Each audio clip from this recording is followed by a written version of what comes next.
ความเสือของเพิ่นมีแต่ถ้วยสงสัยสิหมอนี่สงสัยสิเคยเฮ็ดร้านอาหารนะเนาะคงสิไปจัดร้านอาหารเนาะโอ้นี่เอาโยมมาเบิ่งนี่มาเบิ่งสัจจะความจริง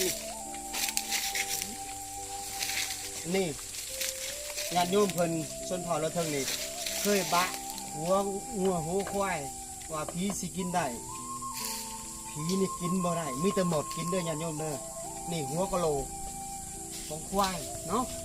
เพราะฉะนั้นอย่าเสือสิ่งผิดเปิดจิตเปิดใจยอมรับความจริงซะว่าผีบ่มีปาก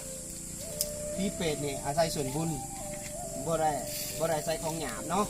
ฉะนั้นยอมครับพระท่านคำสอนจากองค์สัมมาสัมพุทธเจ้าซะยอมรับความจริงซะเนาะจะได้ตายจะได้สว่างสาธุ